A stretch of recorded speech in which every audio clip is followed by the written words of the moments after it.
Harrison Ford. And since she played Indiana Jones, I just wondered if they didn't even look you up or contact you for the possibility. Wait, they're replacing Harrison Ford? What are you talking about? Yes. I didn't even know that. Why would you replace Harrison Ford? I mean, there's a lot of rumors that Robert Pattinson may be having a role in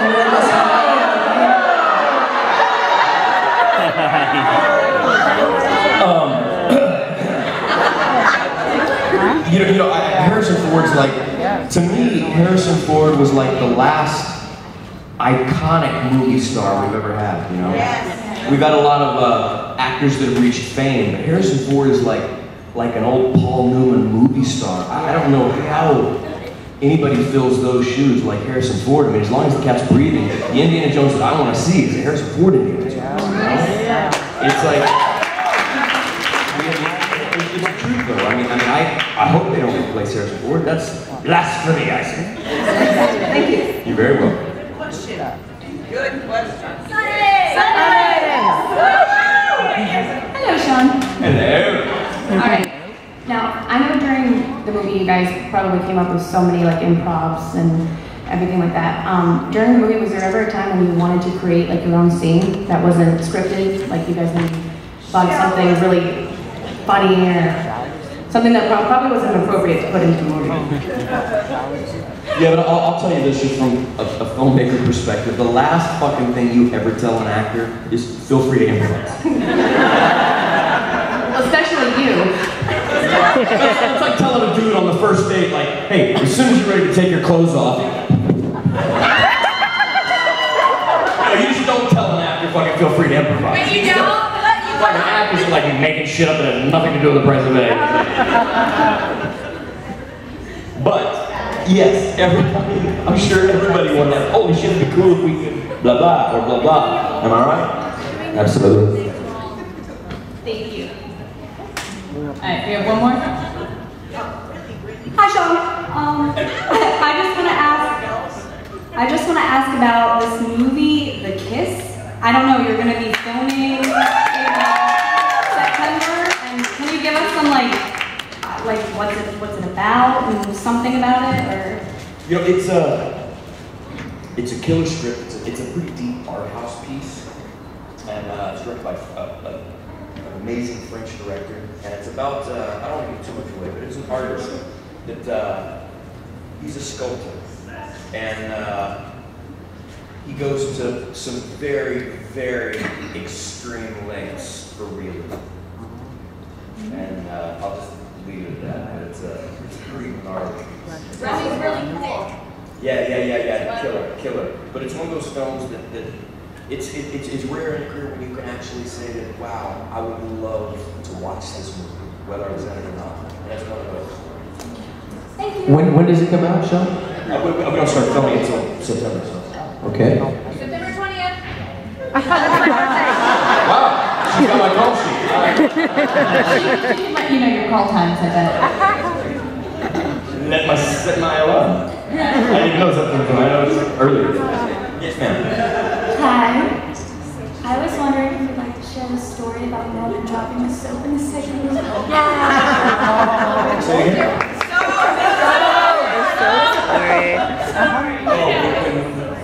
He dropped the soap. How did I hear about this? I think you heard about it. I think everybody's heard this story. One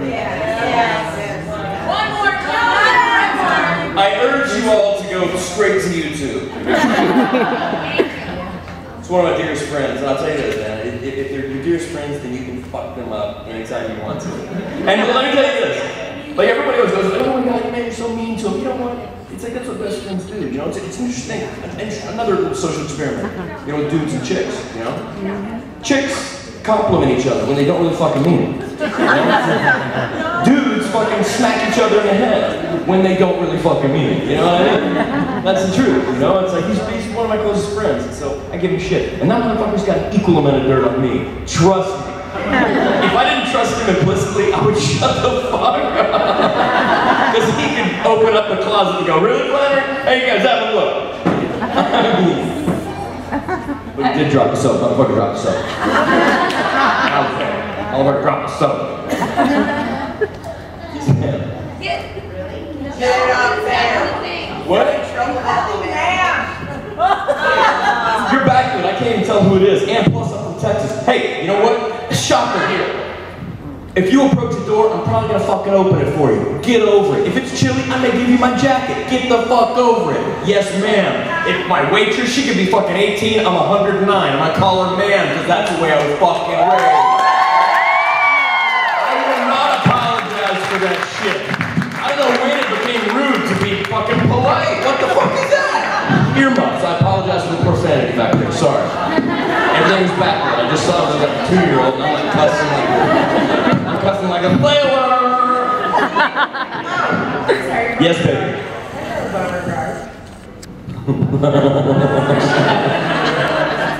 So, you know that I'm asking you for a new story. Say it again. Just a new story. Come on, Sean. Say mystery. Tell us about Japan. Tell you about Japan? You know what? I tell you guys the stories that are tame enough to not get me tossed in jail. And there's so very fucking few of those. I would love to tell you, Japan was a whole nother. Because I'm that dude. Everybody else is like Mr. Jeremy. I'm like Ron. Come on, Ron. Really, come on, man. I get the down dirt. I would tell you a new story as soon as one gets approved. I've got a question for all of you. No.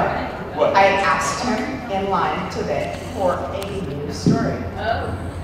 And I asked him Val asked you in Louisville for a new story about Japan. So I'm calling you out here, Joe. Okay.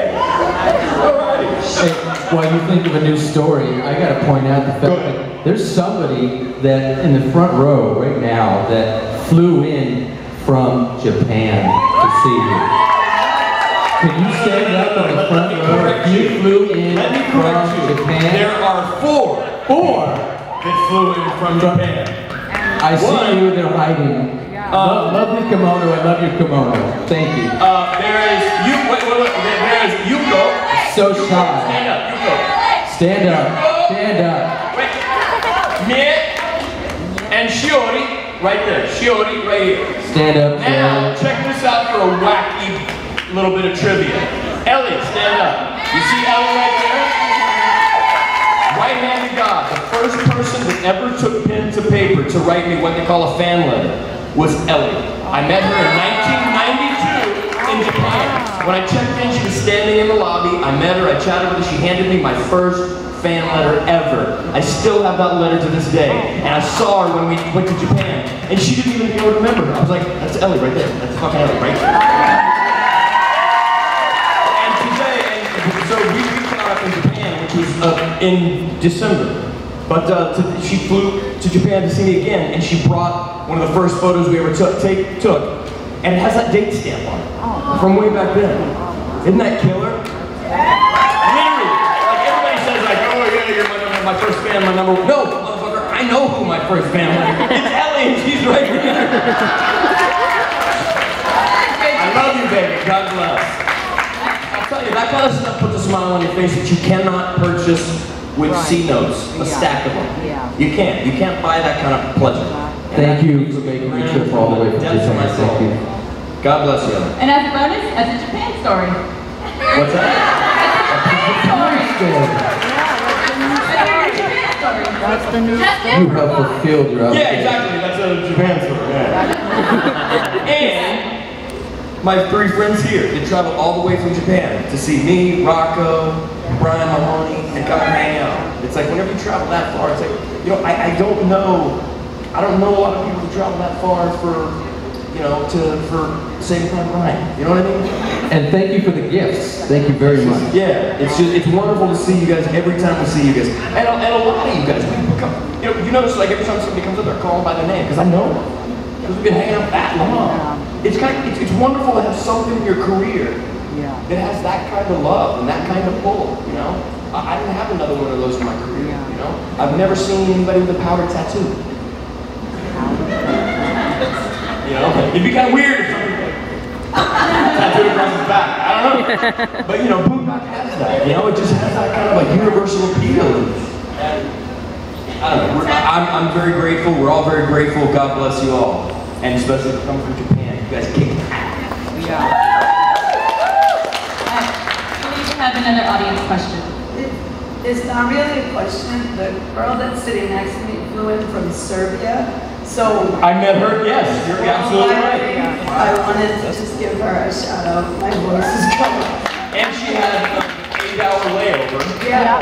I spoke to her yesterday. I know exactly what you're I talking think about. that's wicked amazing. Yeah. Here, all these people that come from all over. It's just, Yep, there's 2 girls from Montreal. Where are you? 2 girls from Montreal. Oh, God. Oh, wait, maybe I'll look. Maybe I'll look. I know. Where's the new chicks from Montreal? Back there? Yes. We met them. Where's the Pokémon? Montreal! It's pretty cool. It's pretty cool to be on the receiving end of something like that, you know? We love Boondock kids. God, we love you. Right. I have kind of a strange request. I run a... Let me just say, a chick asked to see my balls. I know. Yeah, strange by You're well within the envelope of strength. So I run a Tumblr fan fiction blog, and I have a story that hasn't been updated in like 6 months because I don't have any inspiration. So I was wondering if you and David could do, and Brian, could do some like improv in character, so I could get some inspiration for my story. Let me tell you this. Inspiration is an inside job. It really is. That's, I'd love to give you something that could steer you there, but it's an inside job just like motivation. It is. You gotta pull that out of somewhere. You gotta pull it out of somewhere in you. Otherwise, you're gonna see something and it's something that we meant to give you. It's not to get all hokey and bullshit about a writer. That's an inside job. You gotta take the time to pull that out from somewhere.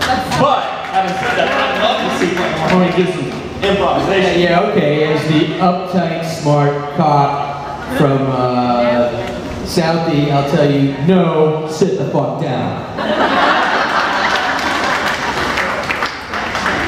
But what is your fiction blog title?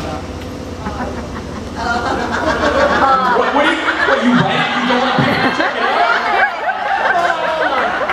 Wait a minute, you came up here and asked for inspiration for some shit that I can't even fucking read?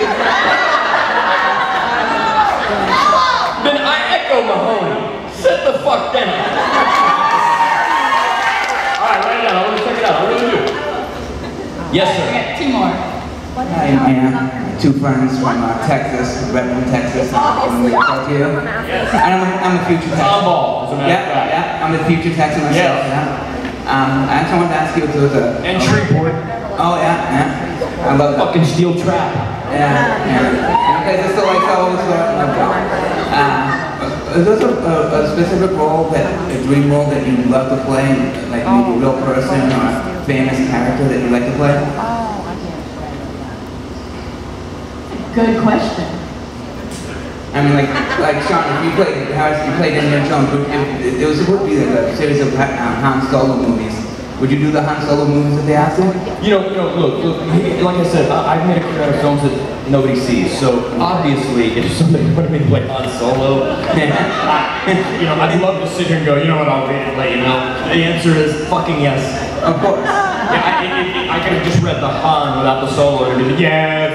Would you like to? Yes. I can only pay you fine. Without, I'd love to be a fucking ego head, but I know my position in this world, and I'd be so grateful to do something like that. But in answer to your question, it all comes down to writing the execution. So just a role, I can come up with a number of different figures, but unless the writing is done correctly, and it's on each and every one basis. When you read something, it can be the most interesting piece of history that you've ever experienced, but unless it's executed correctly on the page, it may not translate as well. So depending on the writer, absolutely. I read things every day that I'd love to do, to be honest with you. I do. And then I read things that I'm like, oh my god, how did this piece of shit get financed? I know, I think that. The majority in the latter category. But occasionally you read something like, wow, man, It's amazing. So on a daily basis, I see something I kill to do. Not kill, but fucking maim severely. I would say that the Star Wars people would have been better if you played Anakin. I'm sorry? I said the Star Wars prequels would have been better if you played Anakin because you look like a hybrid of Mark Hamill and you got the edginess. Thank you, brother. To the dark side, you know? It would have been a much better movie. So before we move on to our... Oh yeah, before I forget, is there anyone here from Framingham?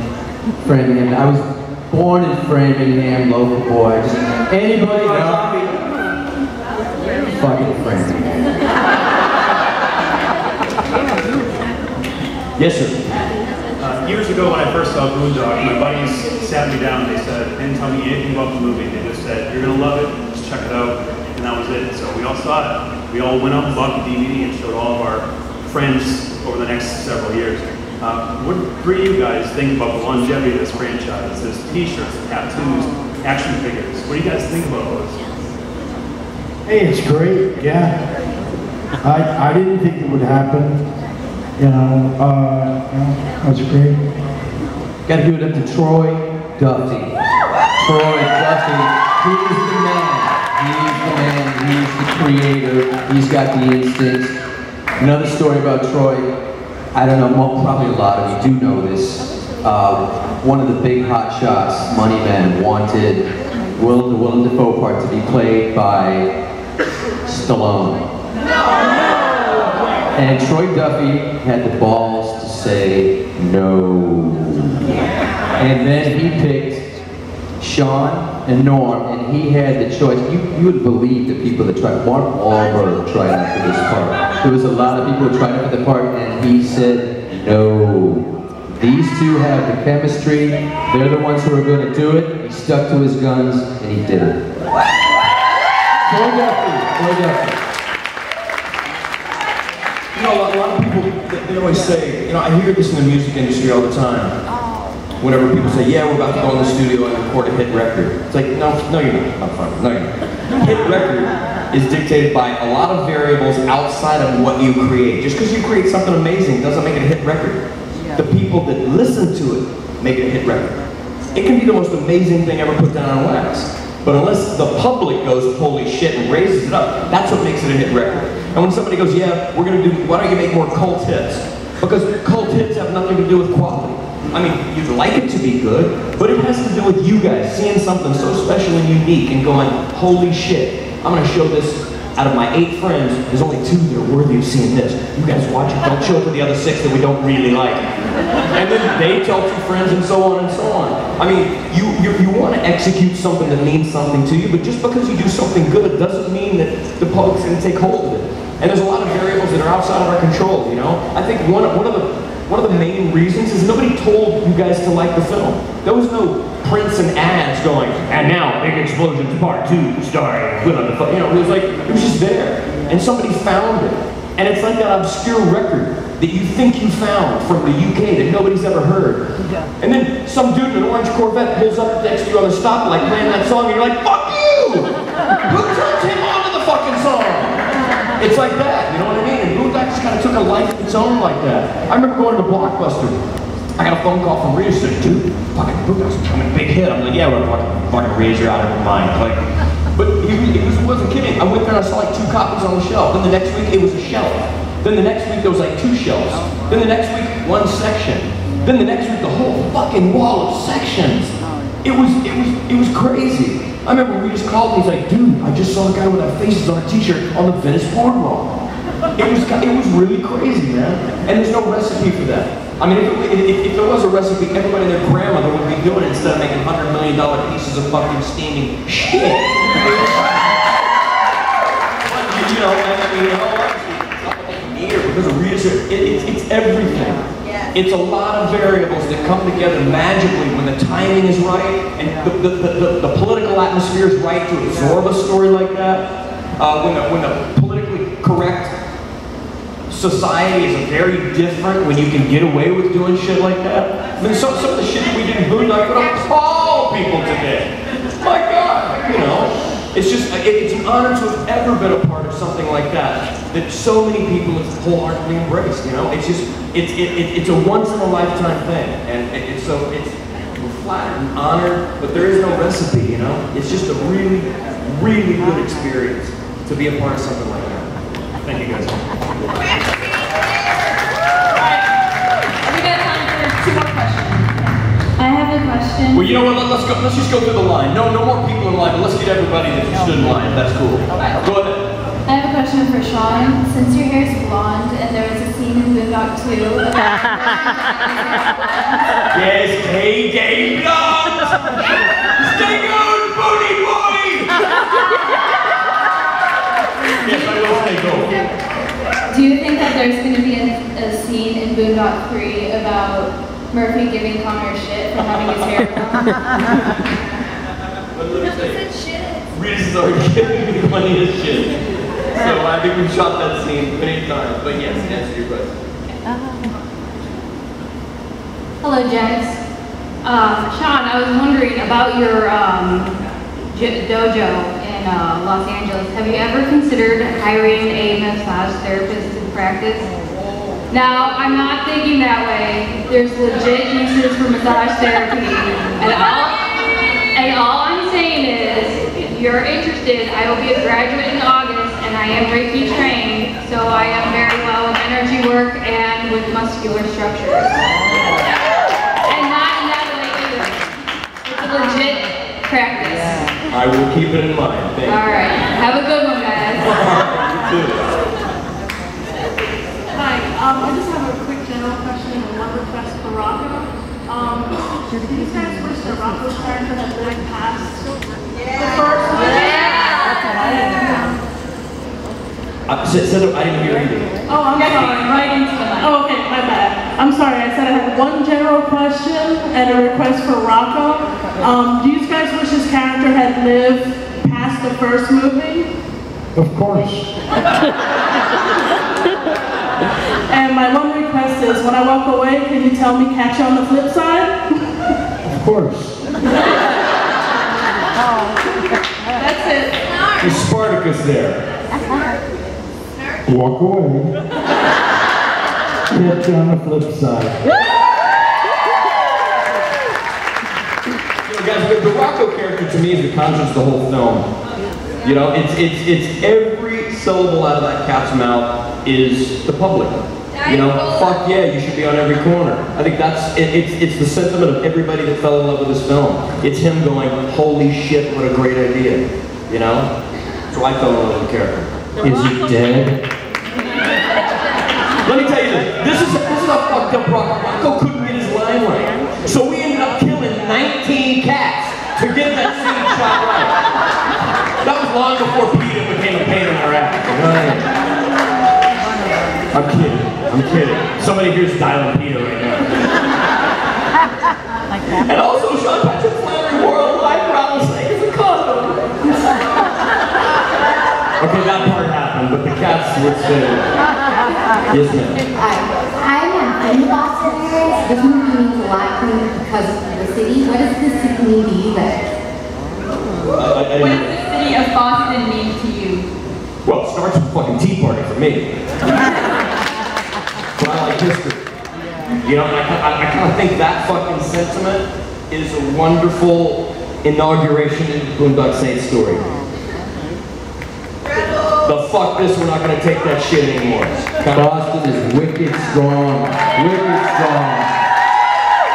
You know, the greatest city in America to live is Boston. And the second greatest city to live in the United States is Boston. And the third greatest city to live in is Boston. I don't think you people know how awesome you have it out here. The mix of the history. You have so many amazing colleges and so many brilliant people, and yet such a base of hardcore union workers, just bad to the fucking bone. It's a fantastic city. It's good for you for living there. I'm gonna take the line from... Tea Party happened here, man. Right back in the day. Yeah, no shit, but it's true. That was the first time motherfuckers like, fuck this shit. I'm not gonna stand for that shit. I'm gonna take a line from a movie. I'd rather be a lamppost in Boston than the king of Los Angeles. All right, you have the last question, so make it count. Pressure. Thank everybody for coming, but I wanted to see if Sean could tell everyone about Christmas 14 and China Till Tomorrow.